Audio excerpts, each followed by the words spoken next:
Hey, listen to this. Jake Bishop wasn't handed a silver spoon, not even close. Born in some forgotten corner of upstate New York, farm country that was going bust faster than you could say foreclosure, his family story was a real downer. His old man, Arthur, inherited a patch of land from his grandpa, a place that used to be bursting with crops and promise.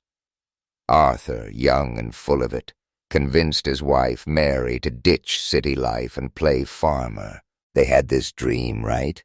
Kids running around, fields of gold, living off the land. But fate? Fate was a real comedian. Farming. Arthur was about as good at it as a fish riding a bicycle. All he managed to grow was debt, disappointment, and a whole lot of weeds. Those fields, once supposed to be their fresh start, turned into a barren wasteland, a constant smack in the face about how much he was failing. Mary, bless her heart, tried everything to keep things afloat, but Arthur's screw-ups kept them teetering on the edge of broke. Then, when it all got too heavy, Arthur bailed, left Mary for some waitress he picked up at a dive bar, a woman, ironically, kinda like the one Jake would later find himself sitting next to in a whole different kind of bar. Mary, heartbroken but not broken, packed their lives into boxes and hauled 7-year-old Jake down to the city. Portland, Oregon in the original story? Nah, let's say she aimed for the Big Apple, New York City itself. Left Arthur and his broken promises in the dust. Divorced him, sure, but kept Bishop, Jake's last name, like a brand, a reminder of his dad's legacy of failure. She worked her fingers to the bone as a receptionist, then an admin assistant at some bank downtown. Quiet strength, that was Mary, juggling her job, night school to become a nurse, and raising Jake all on her own. Just when things started to level out, life, in its infinite wisdom, threw another curveball. Jake was 10. Winter morning. Mary, heading to work, car broadsided by a truck on the Brooklyn Bridge. Impact was brutal. Sent her car flying over the railing, plunging into the icy East River. Took them a day to pull her out. No seatbelt. Just like that, Jake's world detonated. Left staring into the abyss. No mom. Nobody who'd ever really cared. No family to take him in. Foster care. System was a joke, revolving door of temporary homes, each one less stable than the last. New York City, then out to Long Island, then back to the city, a concrete jungle prison where relationships were as disposable as paper cups. Walls went up, brick by brick, year after year, each new foster home another dead end, another failure to find someplace real. Emptiness, a black hole where his mother used to be. Fights started. Routine. Jake fought to be heard, to be seen, to grab some kind of control in a life that was spinning out. Petty theft, vandalism, the usual teenage rebellion, but amplified, desperate. Got himself labeled troubled kid, actions screaming louder than any words he could ever find. But under it all, a strange resilience started to grow. Survival, pure instinct. Grew up way too fast, relying on his street smarts and his fists to navigate the world. 17 hit, and his life took a hard left. Memories of Mary, her quiet strength, haunted him. That hole inside, that emptiness, still there, gnawing. Desperate to escape the dark, Jake drifted into gangs. Wasn't about the crime, Not really. Not about the thrill of breaking the law. It was about belonging, finding a crew, something bigger than himself that promised loyalty, support, even if it was all smoke and mirrors. The criminal acts, the drugs, the petty scores, just rituals, outward shows of solidarity. For Jake, it wasn't the crime. It was the bond, the feeling of being part of something, even if that something was rotten to the core. Couldn't explain it then, but deep down, he craved connection, craved family, even a twisted, broken one born out of destruction. It all blew up when they decided to torch a police precinct. Yeah, stupid idea in hindsight, reckless act of rebellion. But then, felt like a statement, like they were finally taking back some power. Cops didn't see the humor. Gang went down hard. Jail time until they turned 21. Jail wasn't Hollywood. No hardened cons or dramatic showdowns. Not for Jake. But it wasn't a picnic either. Learned fast how to survive, how to get respect. Word got around why he was there. Torching a precinct? That got you noticed. Did his time. Came out scarred but free.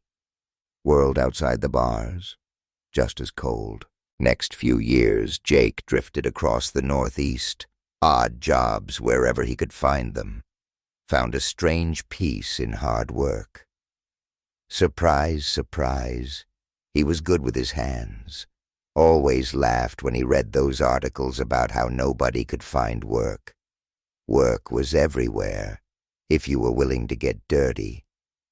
Problem was, too many people weren't. Jake, he didn't shy away from sweat, found pride in it. Apple orchards upstate, fish markets in the city, construction sites in Jersey. Backbreaking, exhausting, honest, cash in his pocket. He'd snicker at the white-collar guys in their fancy offices whining about the economy. They had no clue. For Jake, a long day of physical labor was a paycheck and a shot of self-worth.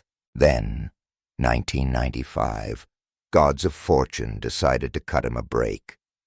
Walking down some back road in rural Jersey, stumbles across a drop-dead gorgeous sports car, steaming, smoking, dead on the side of the road, and next to it, woman who could stop traffic. "Looks like you got a problem there, ma'am," Jake called out, staying back, hands up, non-threatening. Woman jumped, startled, hands up in defense, then relaxed when she saw he wasn't some creep. "Yeah," she sighed, frustration dripping in her voice.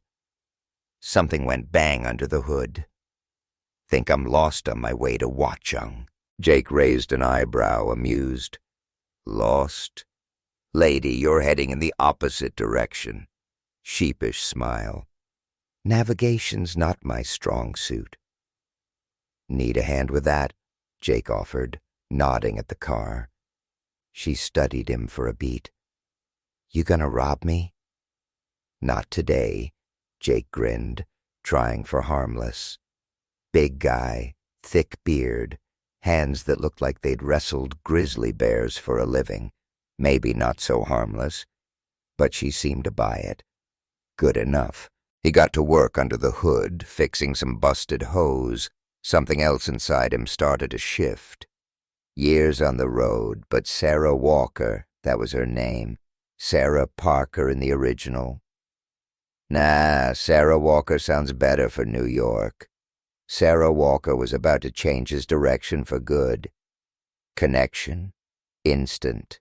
Dated a year, then hitched. Universe working overtime. Sarah's dad owned a construction company. Twist? Jake had actually worked for one of his crews way back when. Guys vouched for him. Boom. Jake was in. Carpenter. then foreman, then helping expand the business. More responsibility, more power. Life was good. No, better than good. Perfect. Jake and Sarah, married. 10 years flew by. 2000. Jake running the whole show. Sarah's dad retired. They were trying for kids, no luck yet, but life. Uptick all the way. But perfect? Yeah, right. 2 days ago, sitting in some dive bar in Queens, Sammy's Roadhouse, nursing a beer, Jake flashed back to the moment the whole damn thing cracked. Started like any other day.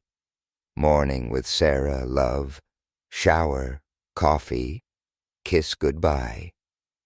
Headed to the office, thinking life was exactly where it should be. Walked into the break room. Conversation stopped him cold. "Does Jake know about Sarah?" Jim Frederick's voice. Laugh followed. "Hardly. You think he'd put up with it if he did?" Ralph Billings, replying. "Good point. So, who's she doing now?"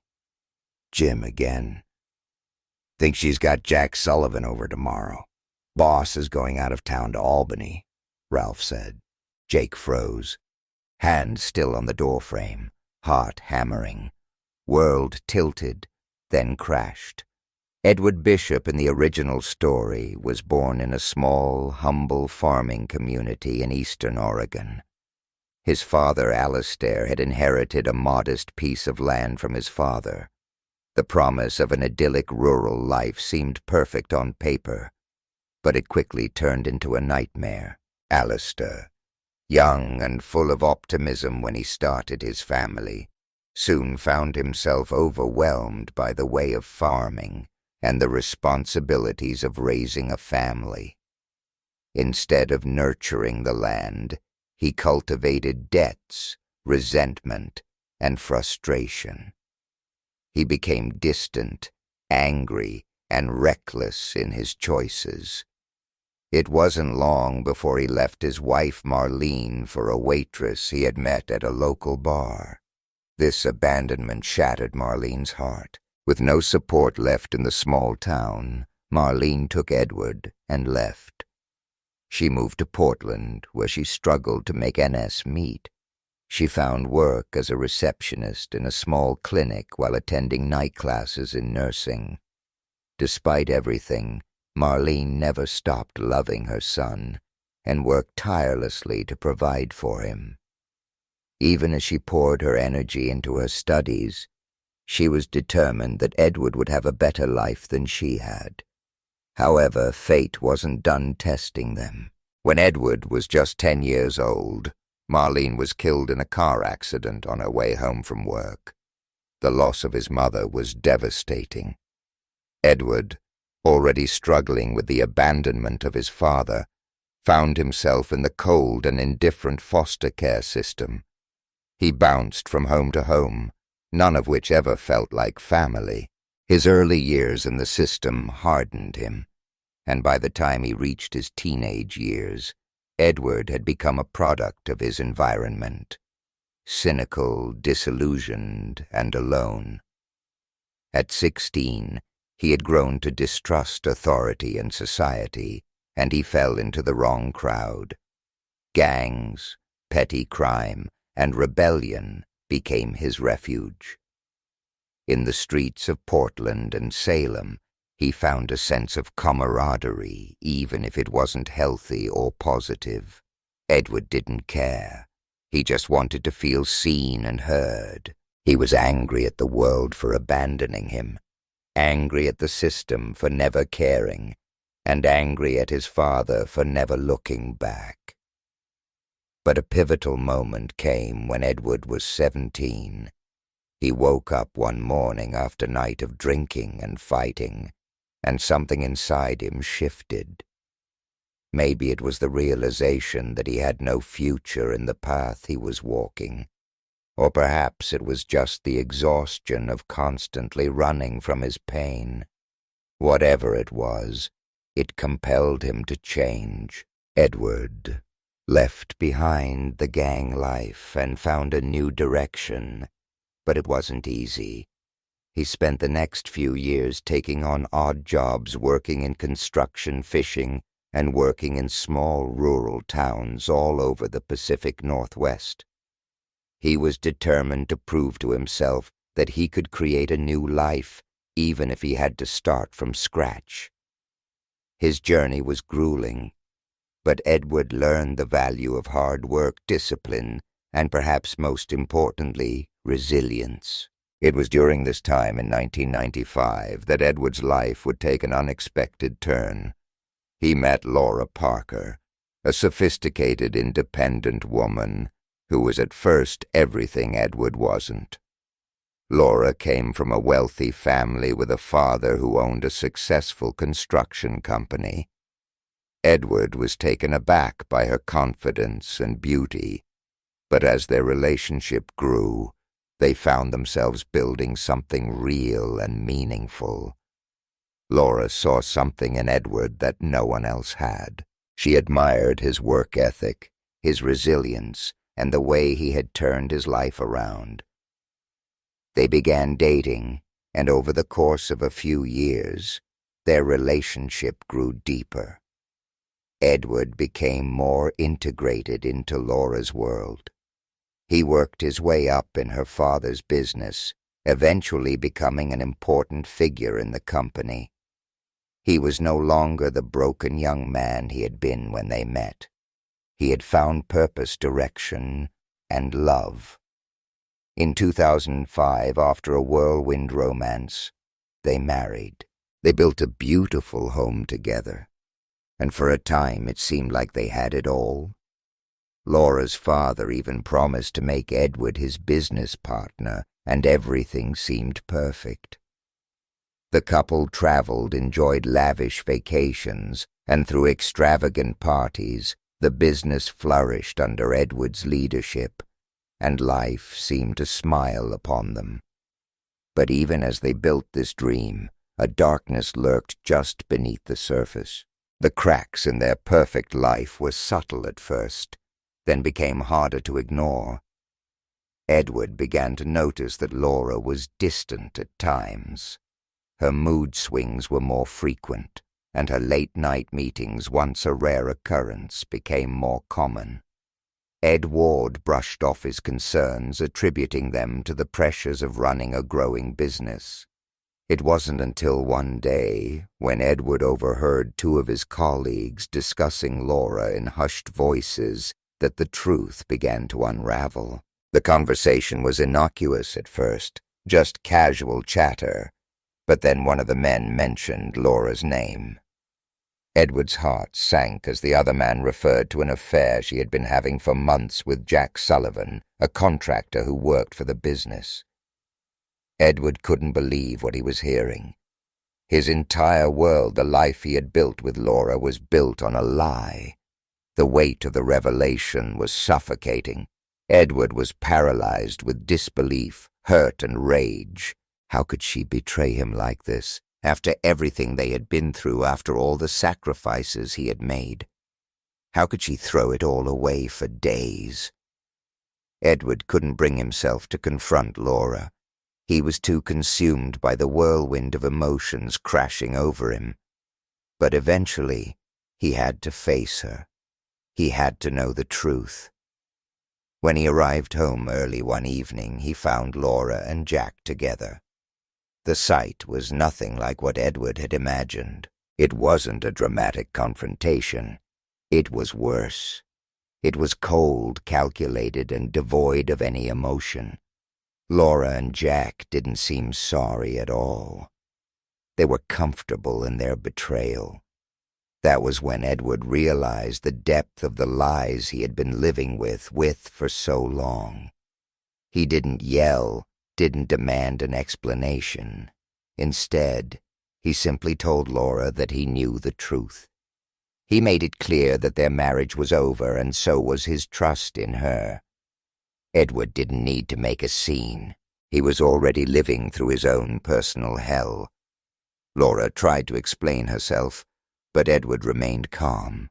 He told her that he would file for divorce and take control of the business. The finality of his words cut through the air, and there was no denying that everything between them had changed forever.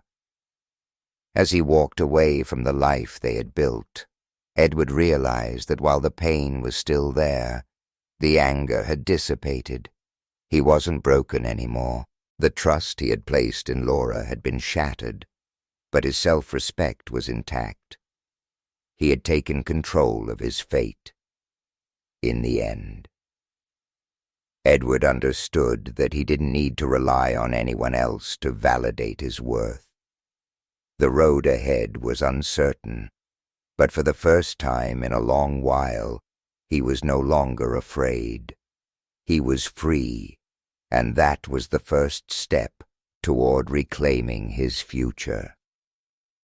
Edward Bishop sat at his desk, the weight of the world pressing down on him.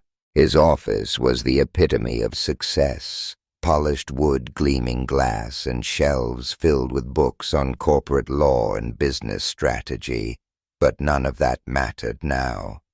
His thoughts swirled around a single crushing realization. His wife Laura had betrayed him. The phone call had come out of nowhere. The voice on the other end cold and indifferent as it revealed the truth. Laura had been unfaithful not just once, but over the course of several months. She had been sneaking around, seeing someone behind his back in a place they had built together. Edward's mind couldn't process the information fast enough. Betrayal like that cut deep, leaving a wound that might never heal. He sat there for what felt like hours, staring at his desk. He had always prided himself on his ability to stay calm under pressure, but this was different. This was personal. This was the woman he had loved, the woman who had shared his life, his dreams, and his future. How could she do this to him? The questions rushed at him, each one more painful than the last. What went wrong? Was it something he had done? Had he missed the signs? Was their entire marriage a lie? His mind screamed for answers, but no matter how hard he searched, the truth seemed out of reach. Edward stood up, pacing the room, trying to fight off the anger that threatened to consume him. But it wasn't just anger, it was disbelief. His chest tightened as a familiar knot formed in his stomach. He had always trusted Laura. They had built everything together. His career, their home, their life. And now all of that had been shattered in an instant. The doorbell rang, snapping him out of his thoughts. It was Laura. He knew she would be here soon, probably with an apology on her lips, begging for his forgiveness, but Edward wasn't ready to listen to her excuses. He didn't want to hear about how it was a mistake or how she was sorry. Words no longer held any meaning. The damage had been done. He opened the door, his eyes meeting hers. She looked the same as always, beautiful, poised, but there was something in her gaze now. Guilt. Fear. It was as though she knew that nothing she could say would change the fact that she had broken the trust that had held them together for so long. "Edward, I need to talk to you." Laura began, her voice shaky as she stepped inside. Edward didn't respond immediately. He simply closed the door behind her, his heart pounding in his chest. He was trying to keep himself composed, trying to hold on to the dignity he had left. But as he looked at her, all he could feel was the betrayal, the sheer weight of her lies. "How long?" Edward asked, his voice quiet but sharp. The question hung in the air like a guillotine. Laura swallowed hard. Her hands trembling. "A few months," she admitted the words, slipping out in a rush. It wasn't supposed to happen. I never meant for it to get this far." Edward took a deep breath, his jaw clenching a few months. "You've been lying to me for months." "Lord Laura." He shook his head, disbelief etched on his face. "How could you after everything we've been through?" "I never wanted to hurt you, Edward," Laura said, her voice breaking. "I made a mistake. I was looking for something I don't know what. But it wasn't about you. It was about me. I felt lost." Edward stared at her, the anger rising in his chest lost. He repeated, his voice dripping with sarcasm.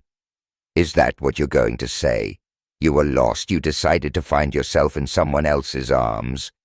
Laura stepped forward, her eyes pleading with him. "I know I messed up, but please, Edward, please don't give up on us. I love you. I never meant for it to get this far. Let me prove it to you."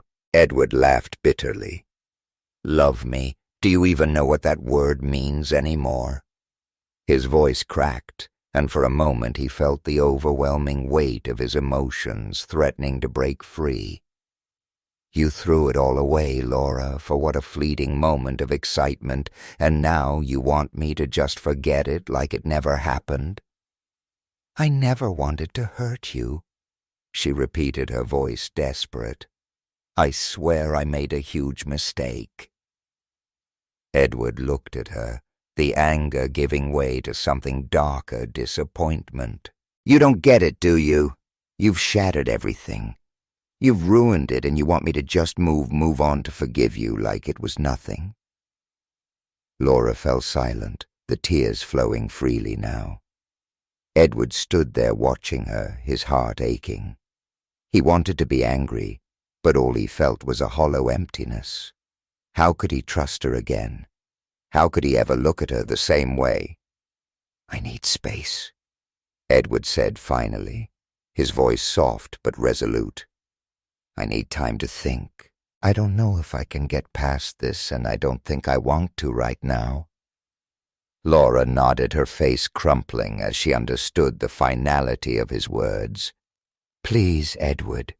Please don't give up on us." But Edward turned away, walking toward the door. "It's over, Laura. We're done." The days that followed were a blur of emotions for Edward.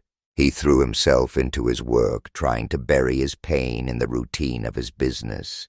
But it was hard. Every time he closed his eyes, he saw Laura's face, and all he could think about was the way she had betrayed him. At night, when the house was quiet, Edward would lie awake staring at the ceiling. The questions still lingered. How could she do this to him? But slowly he began to realize that the answers didn't matter. He couldn't change what had happened. What mattered now was how he moved forward. Laura tried to contact him, leaving endless messages begging him to reconsider, but Edward ignored them all. He couldn't go back. The trust had been broken beyond repair, and he knew that no amount of apologies or promises could fix it. Months passed, and Edward began to find peace in the solitude he had once feared. He focused on his career, surrounded himself with people who supported him, and slowly he healed. The pain of betrayal never fully went away, but he learned to live with it to build a new life. As for Laura, she disappeared from his life.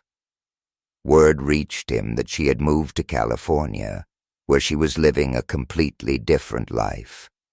Edward didn't know the details, and frankly, he didn't want to. He had no interest in knowing. The divorce was finalized quietly, and Edward was free. He no longer had to question everything about his marriage, no longer had to wonder where Laura was or who she was with. It was over, and for the first time in a long time, Edward felt a sense of peace. The betrayal was a scar that would never fade, but he was no longer defined by it. He had moved on, and that was enough.